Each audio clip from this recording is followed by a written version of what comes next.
नमस्कार दोस्तों, युग करवट यूट्यूब चैनल पर आपका स्वागत है। मैं आशित त्यागी। आज प्रधानमंत्री ने अयोध्या में रेलवे स्टेशन का, हवाई अड्डे का लोकार्पण किया। 16,000 करोड़ की सौगात दी। राजस्थान में मंत्रिमंडल विस्तार हुआ है। मेरठ में नगर निगम बोर्ड बैठक में लात घूंसे चल गए। ऐसी कई खबरों पर आज मैं चर्चा करूंगा। पहले राजस्थान की बात कर लेते हैं। राजस्थान में कुल 200 विधानसभा सीटें हैं। 199 पर यहाँ चुनाव हुआ था। एक सीट पर उम्मीदवार के निधन की वजह से मतदान नहीं हो पाया। यहाँ भाजपा ने 115 सीटें जीती हैं, कांग्रेस को 69 सीटें मिली हैं। पहली बार विधायक बने भजनलाल को भाजपा ने मुख्यमंत्री बनाया। 15 दिसंबर को उन्होंने मुख्यमंत्री पद की शपथ ली थी। उनके साथ 2 डिप्टी सीएम दिया कुमारी और प्रेमचंद बैरवा ने भी उसी दिन शपथ ली थी। आज उनका मंत्रिमंडल विस्तार हुआ। मंत्रिमंडल में राजवर्धन राठौर, किरोड़ीलाल मीणा, गजेंद्र सिंह खिमसर, बाबूलाल खराड़ी, जोगाराम पटेल, जोराराम कुमावत, सुरेश सिंह रावत और मदन दिलावर ने मंत्री पद की शपथ ली। अयोध्या में आज सुबह प्रधानमंत्री नरेंद्र मोदी पहुंचे। वहां उन्होंने अंतर्राष्ट्रीय हवाई अड्डे की सौगात दी। इसके साथ ही तकरीबन 16,000 करोड़ रुपए की 46 विकास परियोजनाओं की सौगात भी उन्होंने दी। अयोध्या में उन्होंने 15 किलोमीटर लंबा रोड शो किया। रेलवे स्टेशन का भी उद्घाटन किया। अमृत भारत और वंदे भारत को हरी झंडी भी दिखाई। इसके बाद प्रधानमंत्री ने कहा कि हर मंदिर में सफाई अभियान 14 जनवरी से 22 जनवरी तक अवश्य चलाना है। प्रधानमंत्री ने कहा है कि देश के सभी तीर्थ क्षेत्रों से और मंदिरों से यह आग्रह है कि भव्य राम मंदिर निर्माण के चलते 14 जनवरी को मकर संक्रांति के दिन से पूरे देश के सभी तीर्थस्थलों और सभी मंदिरों में स्वच्छता अभियान चलाया जाए। उन्होंने कहा कि 22 जनवरी को जब उद्घाटन होगा तो ज़्यादा लोग वहां पहुंचने का प्रयास ना करें।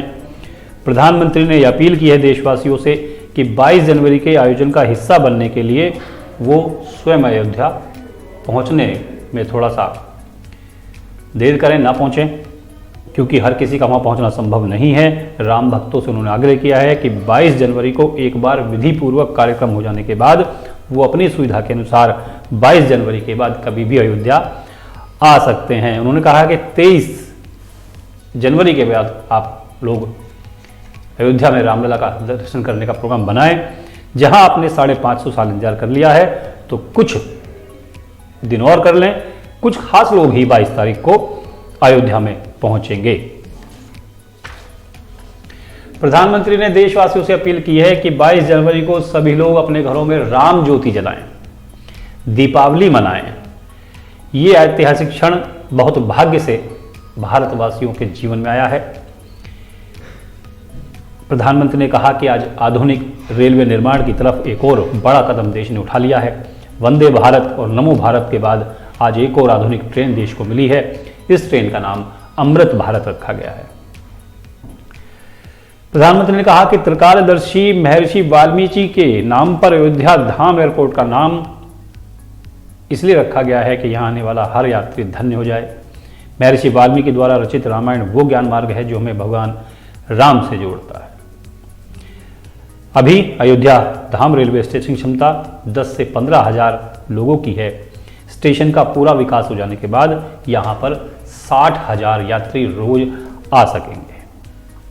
प्रधानमंत्री ने खुद को सौभाग्यशाली बताया है कि उन्हें अयोध्या धाम एयरपोर्ट और रेलवे स्टेशन का लोकार्पण करने का मौका मिला है। कल 31 दिसंबर है। वर्ष 2023 को विदाई दी जाएगी। वर्ष 2024 का स्वागत किया जाएगा। दिल्ली में कई जगह पर कार्यक्रम इस बारे में रखे गए हैं जहां पर आप जा सकते हैं, लेकिन कुछ तैयारी आपको करके जानी होगी ताकि आपको असुविधा या परेशानी ना उठानी पड़े। दिल्ली मेट्रो से लेकर दिल्ली ट्रैफिक पुलिस ने भी गाइडलाइन जारी कर दी हैं। भीड़ भाड़ को नियंत्रण में रखने के लिए मेट्रो ने अलग से प्रबंध किए हैं। दिल्ली मेट्रो रेल कॉरपोरेशन ने कहा है कि नए साल की पूर्व संध्या यानी कि 31 दिसंबर पर भीड़भाड़ कम करने के लिए राजीव चौक मेट्रो स्टेशन से रात 9 बजे के बाद किसी को बाहर निकलने की अनुमति नहीं दी जाएगी। 31 दिसंबर को राजीव चौक मेट्रो स्टेशन से आखिरी ट्रेन रवाना होने तक यात्रियों को प्रवेश की अनुमति मिल जाएगी। मेट्रो ने कहा है, लोगों से अपील की है कि वो अपनी यात्रा की योजना बनाकर निकलें ताकि फंसे ना। 31 दिसंबर के लिए दिल्ली, गाजियाबाद, नोएडा में बार रेस्टोरेंट में भी प्री बुकिंग की गई है।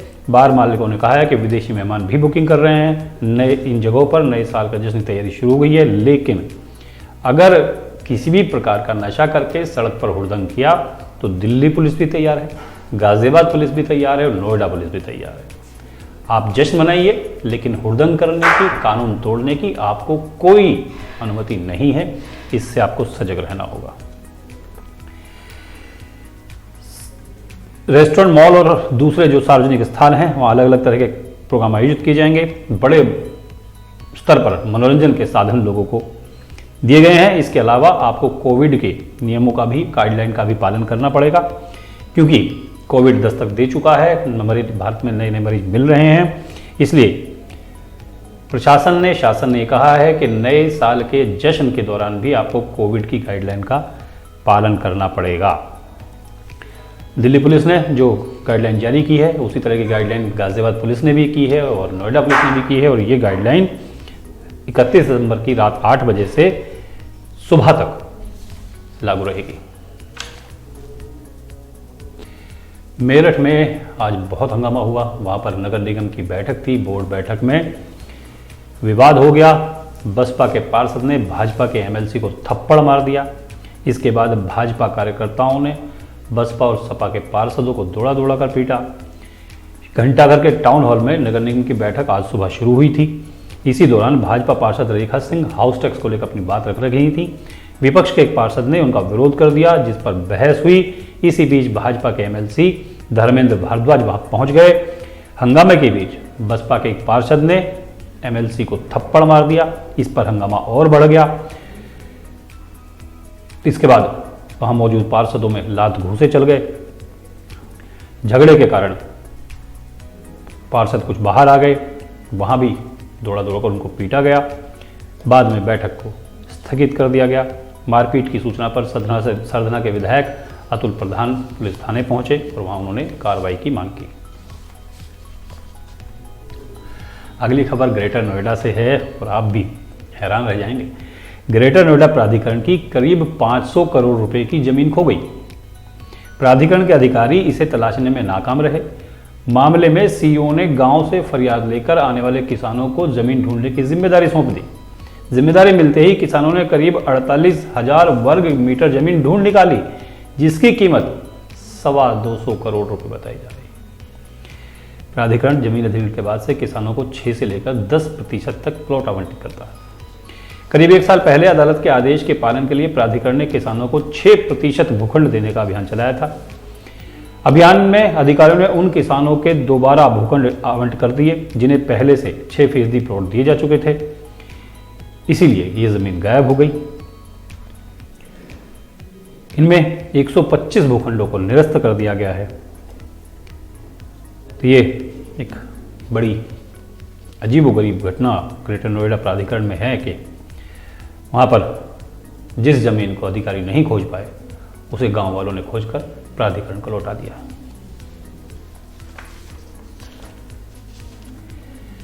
नए साल के जश्न के साथ साथ आप कुछ चीज़ों को भी नोट कर लीजिएगा जो आपके लिए बहुत आवश्यक है, क्योंकि 1 जनवरी से बहुत सारी चीज़ें बदलने वाली हैं। नए साल में सिम कार्ड को लेकर कई जरूरी घोषणाएं हुई हैं। 1 जनवरी से नई सिम खरीदते वक्त आपको paper based know your customer की जगह पेपरलेस KYC लेनी होगी। इस प्रक्रिया के साथ आपको बायोमेट्रिक के जरिए अपनी डिटेल्स सबमिट करानी पड़ेंगी। वित्तीय वर्ष 2023 के लिए ITR फाइल करने की आखिरी तारीख 31 दिसंबर है। ऐसे में अगर ITR फाइल नहीं की है तो IT विभाग आपके खिलाफ एक्शन लेगा। पहले ये तारीख 31 जुलाई होती थी, लेकिन इस बार इसे 31 दिसंबर तक बढ़ाया गया था। और अगर ITR फाइल आप नहीं कर रहे हैं तो आप पर 5,000 रुपये का जुर्माना भी लगेगा। इसके साथ ही यूपीआई अकाउंट जो इनएक्टिव हैं, सक्रिय नहीं हैं, उनको निरस्त कर दिया जाएगा, बंद कर दिया जाएगा। यूपीआई अकाउंट को लेकर भी बदलाव किए जा रहे हैं। नेशनल पेमेंट्स कॉरपोरेशन ने पेमेंट ऐप को उन यूपीआई आईडी को डीएक्टिवेट करने का आदेश दे दिया है जो 1 साल से सक्रिय नहीं है, और यह कहा गया है कि ऐसे सभी अकाउंट्स अब बंद कर दिए जाएंगे। सरकार लंबे समय से आधार अपडेट करने की बात कह रही है। इसकी भी आखिरी तारीख 31 दिसंबर है। 31 दिसंबर के बाद यानी कि जनवरी में अगर आप आधार अपडेट कराते हैं तो आपको 50 रुपये शुल्क देना पड़ेगा। आरबीआई ने बैंक लॉकर धारकों को 31 दिसंबर तक संशोधित बैंक लॉकर एग्रीमेंट पर साइन करने को कहा है, क्योंकि अगले दिन से आपके लॉकर फ्रीज कर दिए जाएंगे। यानी कि 1 जनवरी से ऐसे सभी लॉकर फ्रीज हो जाएंगे जिन्होंने बैंक लॉकर एग्रीमेंट साइन नहीं किए। अगर डीमैट अकाउंट है तो सेबी ने कहा है कि डीमैट अकाउंट में नॉमिनी जोड़ने की बात पर आपको काम करना पड़ेगा, नॉमिनी आपको जोड़ना पड़ेगा। इसकी तारीख भी 31 दिसंबर ही तय है, और यदि आपने अपने डीमैट अकाउंट में नॉमिनी का नाम नहीं जोड़ा है तो 1 जनवरी 2024 से ये अकाउंट भी फ्रीज कर दिए जाएंगे। बाजार के अपने नियम होते हैं, और अगर इन नियमों को आप फॉलो करें तो आपकी किस्मत बदल सकती है। बाजार में एक ऐसा ही नियम चाय को लेकर आया है। बेशक हम ये जानते हैं कि चाय हानिकारक है, लेकिन फिर भी पीते हैं। कुछ लोग तो चाय की दीवानगी तक हद तक पार कर देते हैं चाय के प्रति। बहुत सारे लोगों की सुबह की शुरुआत जो चाय से होती है, कई लोग दिन में कई कई कप चाय पी लेते हैं। खासकर ऑफिस में चाय बहुत ज़्यादा चलती है। चाय पीने से हम आर्थिक नुकसान भी सहते हैं।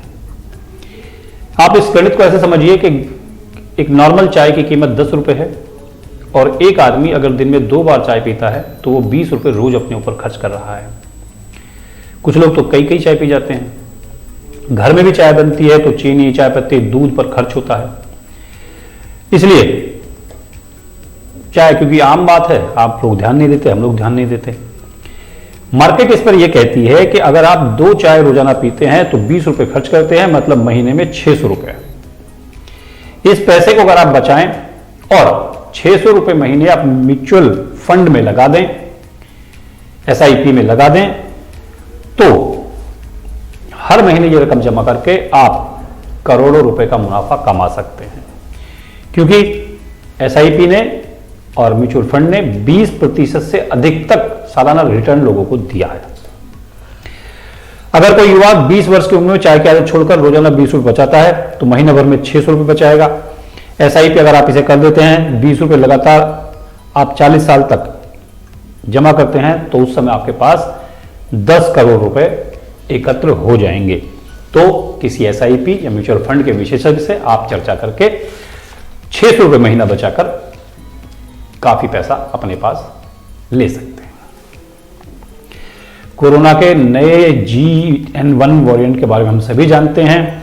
केंद्रीय मंत्रालय ने एक जानकारी दी है कि पिछले 24 घंटे में 743 नए मामले दर्ज हुए हैं। Indian source SCOV2 consortium on genomics के मुताबिक भारत में JN1 के मामले लगातार बढ़ रहे हैं। सबसे ज्यादा मामले केरल और गुजरात में हैं। कोविड के नए वेरिएंट को लेकर ये बताया जा रहा है कि संक्रमण एक बार फिर से लोगों में डर बढ़ा रहा है। गति कम है, डर ज्यादा है। हालांकि ध्यान देने वाली बात यह है कि इस समय सामान्य मौसम में जो सर्दी का मौसम बदलता रहता है उसमें फ्लू भी लोगों को हो रहा है, लेकिन ये फ्लू आपको कोविड ही है ऐसा बिल्कुल नहीं है। आपको थोड़ा सा सचेत रहना है। बुखार, सर्दी, खांसी होने का मतलब बिल्कुल भी नहीं है कि आप कोविड से संक्रमित हो गए हैं। इसके लिए आपको डॉक्टर से जरूर बात करनी चाहिए। जब तक जांच ना हो जाए, जांच की रिपोर्ट ना जाए, आप अपने आप को बिल्कुल भी कोविड संक्रमित ना माने। और सबसे आसान तरीका यह है कि आप सर्दी से बचें, इन्फेक्शन से बचें, तो आपको काफ़ी सहूलियत हो जाएगी। यह आज की प्रमुख जानकारी जो मैंने आपको दी है, मुझे उम्मीद है आपको पसंद आएगी और कमेंट करके आप मुझे ज़रूर बताएंगे। इससे अधिक जानकारी पाने के लिए आपको पढ़ना होगा युग करवट समाचार पत्र।